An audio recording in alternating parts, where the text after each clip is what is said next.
Oke, kita semua udah pada tahu lah ya apa yang terjadi sama Tempo. Mereka dikirimin kepala babi. Gue jadi pengen cerita mengenai suatu periode dalam hidup gue waktu gue masih SMP dan itu zaman Orde Baru yang terjadi. Jadi waktu itu belum ada handphone, jadi semua telepon itu masuknya ke telepon rumah, landline. Dan di dalam periode ini yang rentangnya kurang lebih sekitar beberapa bulan, itu hampir setiap sore, sekitar jam 4, setengah 5 sore, itu ada telepon masuk ke rumah. Dan biasanya gue yang ngangkat karena gue yang ada di rumah. Kadang-kadang adik gue Inayah yang waktu itu bahkan masih SD, kadang-kadang dia juga yang ngangkat tapi paling sering gue.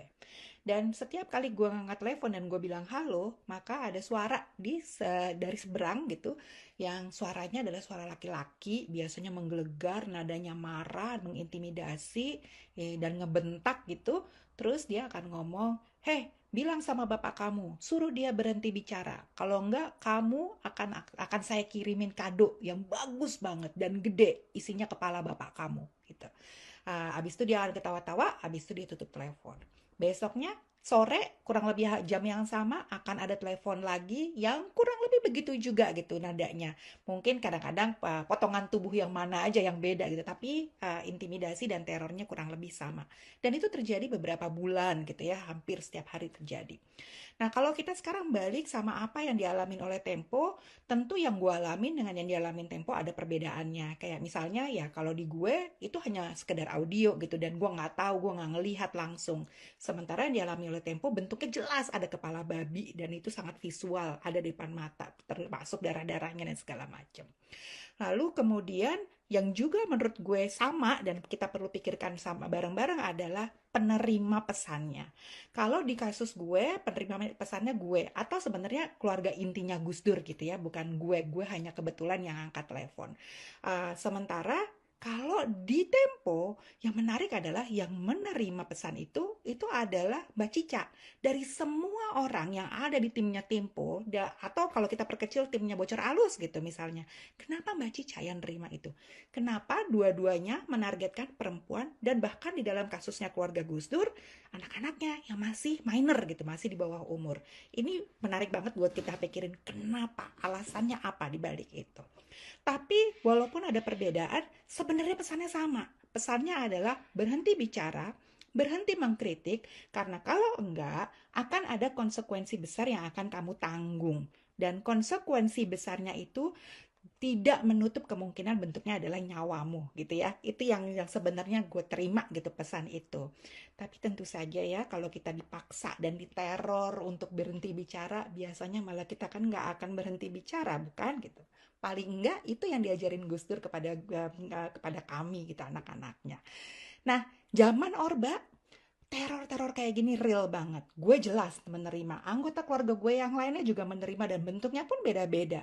Zaman sekarang teror-teror kayak gini itu juga real banget. Bentuknya juga macem-macem banget. Dari yang jurnalis rumahnya dibakar lah, dari yang menggunakan undang-undang ITE lah untuk dibikin diem lah, cyber attacks lah, dikerahkan influencer, bot dan troll dan segala macam lah, labeling hoax lah, macam-macam cara-caranya intimidasi, cara-cara untuk membuat kita diam dan tidak mau mengkritisi. Jadi yang gue mau bilang nih sama kalian yang masih bilang bahwa kita nggak akan balik lagi ke Orde Baru, kita nggak akan mengarah ke sana. Really? Really? Please deh. Tempo mendapatkan teror kepala babi. Bahkan terornya bertambah ya, terbaru yaitu tikus yang kepalanya dipotong. Jadi sobat era sekalian ya, ini memberikan sebuah sinyal, sebuah pesan dari pengirim kepada Tempo mengenai sesuatu hal, karena simbol babi, tikus yang dipotong dan lain sebagainya itu simbol ancaman ya. Simbol babi, tikus itu binatang yang menjadi lambang ancaman, lambang makian dan lain sebagainya. Jadi tidak mungkin orang yang mengirimkan ini main-main ya. Pasti orang yang mengirim ini paling tidak punya link dengan kekuatan-kekuatan tertentu. Tidak mungkin hanya orang biasa saja ya. Jadi karena itu tidak heran kalau kemudian perkembangan beritanya misalnya ya, ada puisi dari Oki Madasari, Bu Susi meminta Hasan Nasbi dipecat ya, karena tanggapannya yang luar biasa, tidak mendidik ya, tidak menampilkan sebuah representasi negara yang benar ya. Kemudian ini ada juga Tempo kembali mendapat kiriman bangkai hewan, kali ini tikus yang dipenggal.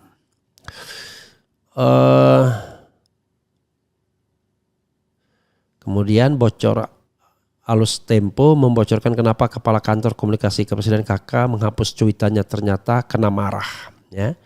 Apa itu konteksnya, apa lagi ya?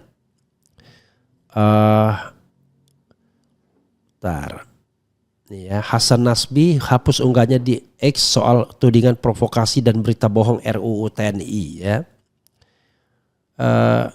Ya ini hal-hal yang buruk cara berkomunikasinya menurut saya ya. Oke. Kita akan lihat ya. Dan menurut saya apa yang disampaikan oleh Sahganda Nainggolan baik sekali mengenai kepala babi ini, karena Sahganda misalnya meminta bahwa itu teror, melanggar undang-undang tentang kebebasan pers. Jadi kita tahu bahwa Sahganda sekarang ini banyak teman menganggapnya mulai melipir ke pemerintahan Prabowo ya, tetapi sikap pribadi. Tapi ketika menanggapi soal teror kepala babi ya menurut saya bagus ya, sesuai dengan semangat kita untuk menjaga independensi, menjaga kebebasan. Saya mohon maaf sobat era sekalian, agak susah ngomong karena di ujung lidah ini luka ya. Kemudian kita tahu bahwa juga karena puasa tambah kering jadinya ya. Jadi mohon maaf kalau ngomongnya agak susah sedikit ya. Oke. Apa yang saya mau membacakan Sahganda dulu ya. Polisi diminta usut kasus teror kepala babi ya. Biar saya mendapatkan satu perspektif dari Sahganda yang kita tahu bahwa Sahganda sudah mulai pro istana, tetapi menurut saya dia tidak kehilangan objektivitasnya. Harusnya begitulah ya. Direktur Lembaga Kajian Sabang Merauke Circle Sahganda Nainggolan menilai teror kepala babi yang ditujukan kepada wartawan Tempo merupakan perbuatan yang biadab. Wah, luar biasa dia ya. Kalau Hasan Nasbi malah sambil ketawa-ketawa mengatakan masak saja dan lain sebagainya. Teror seperti itu melanggar Undang-Undang Kebebasan Pers nomor 40 tahun 1999 dan telah mencederai hak-hak wartawan dalam menjalankan fungsinya. Juga perbuatan biadab serta mencederai perasaan umat Islam karena simbol babi merupakan simbol haram, apalagi dilakukan di bulan suci Ramadan, tegas Sahganda ya.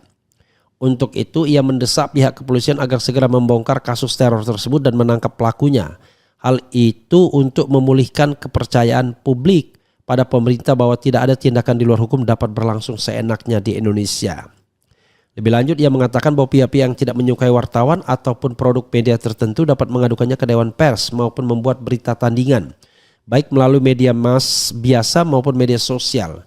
Ia mengingatkan berbagai fasilitas penyebaran informasi saat ini sangat tersedia dan gampang untuk mengcounter sebuah berita yang dianggap menyimpang. Sahganda juga meminta para wartawan agar memperkuat organisasi mereka untuk menghadapi teror dan tantangan ke depan. Wartawan harus kuat organisasinya. Jika kuat mereka bisa menghadapi teror dan berbagai tekanan. Organisasi ini harus menjadi pelindung wartawan bukan malah terpecah belah, pungkasnya. Ini perlu juga ya. Kadang-kadang wartawan mudah sekali terpecah belah dengan kekuasaan. Jadi the nature of journalist itu adalah bukan teman penguasa tapi watchdognya penguasa. Jadi kalau sudah menjadi teman penguasa nggak bisa lagi kritis, apalagi mendapat fasilitas dari kekuasaan. Misalnya diajak keluar negeri, diajak keluar kota dan lain sebagainya dan lain, apalagi terima amplop dan lain sebagainya. Jadi itu yang tidak boleh ya. Kemudian kita tahu bahwa Tempo mendapatkan kiriman kepala babi pada tanggal 19 Maret 2025. Kepala babi tersebut dibungkus kotak kardus yang dilapisi styrofoam. Kotak berisi kepala babi tersebut ditujukan kepada Cica. Di Tempo, Cica adalah nama panggilan Francisca Christy Rosana, wartawan Desk Politik dan host siniar Bocor Alus Politik. Paket tersebut diterima Satuan Pengamanan Tempo pada 19 Maret 2025 pada 16.15 WIB. Cica baru menerima pada pukul 15 pada Kamis 20 Maret 2020. Cica baru pulang dari liputan bersama Husein Abri Yusuf, muda Dongoran, karena mendapat informasi ada paket kiriman untuknya yang membawa kotak kardus tersebut ke kantor. Husein yang membuka kotak itu, ia mencium bau busuk ketika baru membuka bagian atas kardus tersebut. Ketika styrofoam terbuka, Husein melihat isinya kepala babi. Ia dan Cica serta beberapa wartawan membawa kotak kardus di keluar gedung. Setelah kotak kardus sudah dibuka seluruhnya, terpampang di sana kepala babi, kedua telinganya terpotong. Bayangkan, ya. Yang terbaru babi yang dipotong. Pemimpin redaksi Tempo, Setri Yastra, mengatakan kiriman paket berisi kepala babi tersebut sebagai bentuk teror terhadap kebebasan pers. Kami sedang menyiapkan langkah-langkah selanjutnya sebagai respon atas kejadian ini, kata Setri. Oke. Kemudian yang terbaru adalah kepala babi, tikus, ya. Jadi pengirim ini bukannya kapok, malah menantang. Jadi kalau tidak ada backup kekuatan, rasanya sangat naif, dia berani sekali, ya. Cara-cara seperti ini adalah cara-cara preman, tetapi preman yang di backup oleh kekuatan tertentu, entah itu kekuatan politik ataupun kekuatan bisnis, biasanya begitu.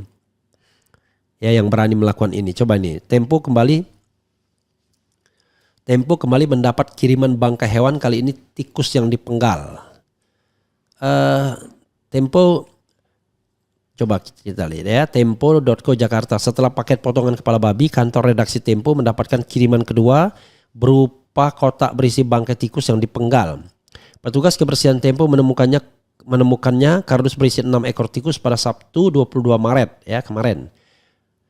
Agus, petugas kebersihan Tempo, menduga kotak kardus yang dibungkus dengan kotak kado bermotif bunga mawar merah itu berisi mie instan. Kotak itu sedikit penyok, ketika dibuka isinya kepala tikus, kata dia.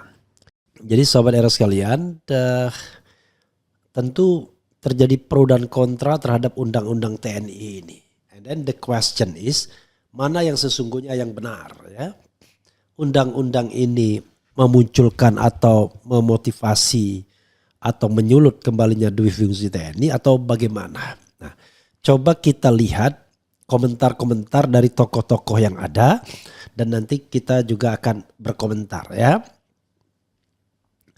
Komentar saya sebenarnya tadi sudah juga, ya, tapi nanti kita akan coba kita dalami lagi. Ini pernyataan Jimli As-Sidiki. Jimli As-Sidiki ucapkan selamat undang-undang TNI disahkan, klaim tidak bakal munculkan dui fungsi TNI. Oke. Itu satu. Saya tidak tahu Pak Jimli ini dapat jabatan apa, ya. Mungkin sebentar lagi kita akan dengar tiba-tiba jadi komisaris utama di mana dia, ya. Atau di mana, ya. Atau mungkin dia jadi kelihatannya one team press mungkin, ya. Dewan Pertimbangan Presiden. Kita nggak tahu nanti bersama Jokowi, bersama SBY dan lain sebagainya. Makanya kelihatan mulai melipir-melipir nih.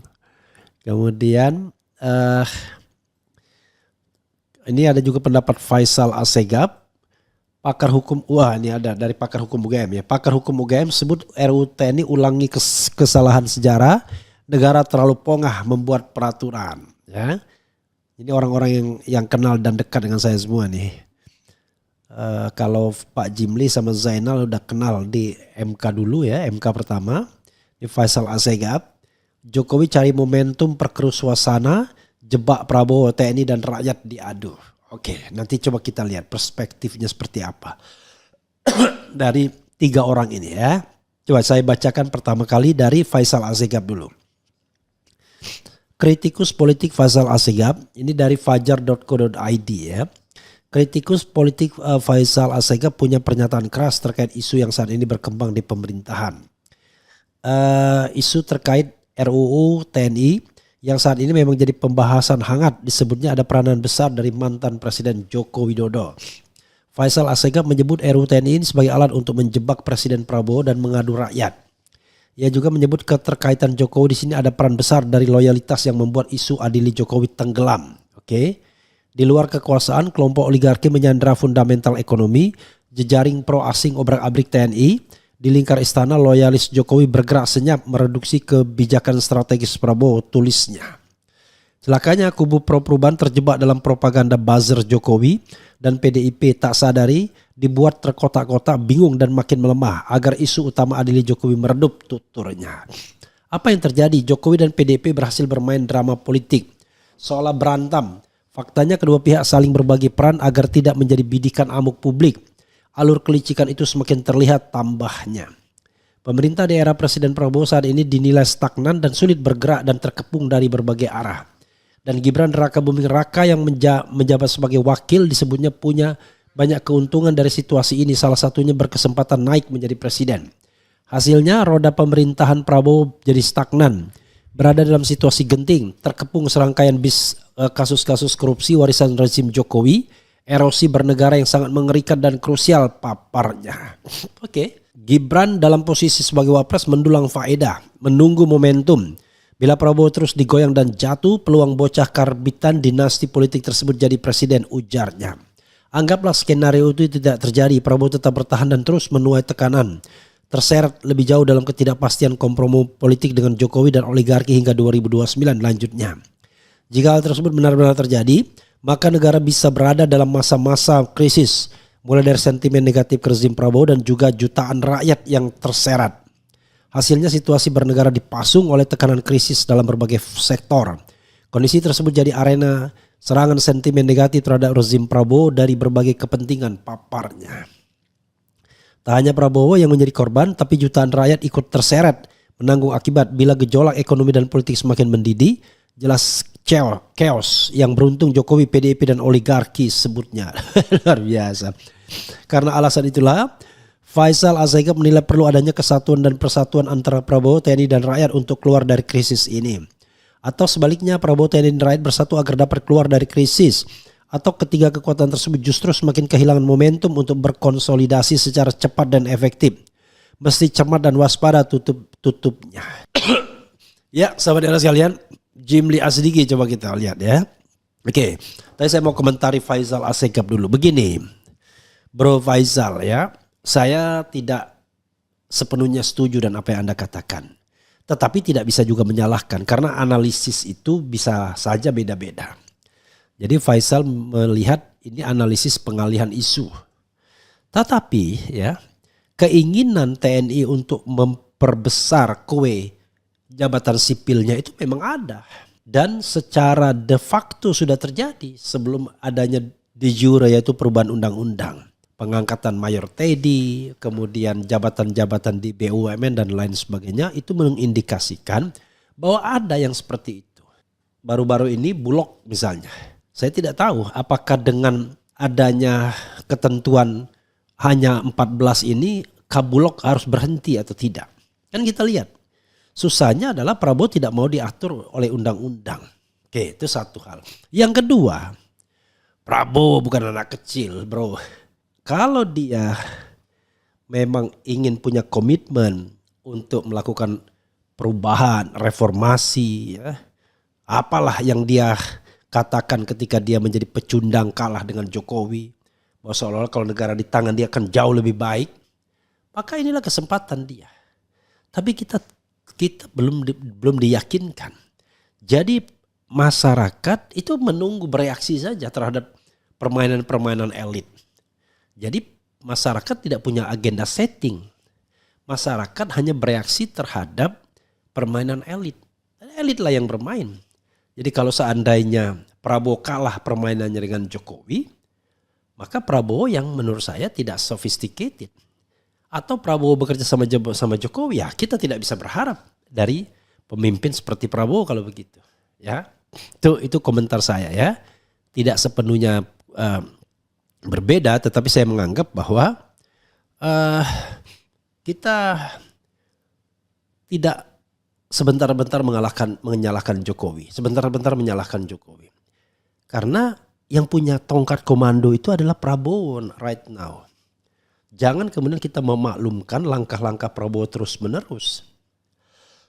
Kalau dia presiden yang canggih, kuat, bijak dan lain sebagainya, dia tahu apa yang harus dia lakukan. Ya, kalau seandainya kondisi makin buruk dan makin keruh, ya berarti dia bingung apa yang harus dia lakukan. Oke, kita lihat Pak Jimli ngomong apa ya. Ex-Ketua MK Jimli Asidiki mengucapkan selamat atas disahkannya Undang-Undang TNI. Selamat, kata pakar hukum tata negara itu dikutip dari unggahannya. Apa urusannya selamat? Cari muka juga Pak Jimli ya. Undang-Undang TNI yang baru disahkan hari ini oleh DPR sebagai revisi Undang-Undang Nomor 34 2004 tentang TNI dalam rapat paripurna hari ini. Undang-Undang TNI hari ini disahkan DPR dalam sipur itu sidang paripurna yang dihadiri oleh wakil pemerintah, ujar Jimli. Ia mengklaim undang-undang tersebut tidak ada masalah, terutama definisi TNI yang ditakutkan berbagai kalangan. Dari segi isinya, undang-undang tidak ada masalah seperti yang banyak disalahpahami dan dikaitkan dengan definisi TNI seperti Orba akurnya. Iya, tapi gejala perluasan bidang itu perlu digarisbawahi, bro. Menurutnya riuhnya kritik terhadap revisi undang-undang TNI hanya karena waktu yang jurang tepat dan cara komunikasinya. Ribu-ribu soal ini cuma tentang cara dan timing pembahasan serta komunikasinya yang ke publik yang terkesan kurang terangnya. Sebelumnya revisi undang-undang TNI mendapat kritik dari berbagai pihak karena dinilai memuat sejumlah pasal bermasalah. Hal yang dikhawatirkan salah satunya duit fungsi TNI karena revisi itu akan memperluas jabatan sipil yang boleh diduduki TNI. Jadi saudara sekalian, ya. The question is, apakah perubahan yang dibuat itu adalah urgent? Urgent untuk apa? Untuk reformasi TNI atau urgent untuk memperluas lahan TNI di jabatan-jabatan non-TNI atau sipil? Itu persoalannya. Jadi kalau kita lihat ya bahwa pasal yang berubah itu adalah tambahan tugas operasi militer selain perang misalnya. Itu kan menunjukkan bicara seperti lahan saja. Jangan lupa setiap lahan operasi itu ada anggarannya dan lain sebagainya ya. Makin lahan itu makin besar maka semakin bisa dimanai dengan anggaran. Oke. Ini 15 ya, membantu dalam upaya menanggulangi ancaman pertahanan cyber. Nanti akan ada tentu deployment dana dan lain sebagainya ke sana. Membantu dalam melindungi dan menyelamatkan warga negara serta kepentingan nasional di luar negeri. Coba bayangkan ya, ini alasan untuk mengirim TNI ke luar negeri dan lain sebagainya. Oke. Kemudian pasal 47 sudah jelas ya. Soal penambahan.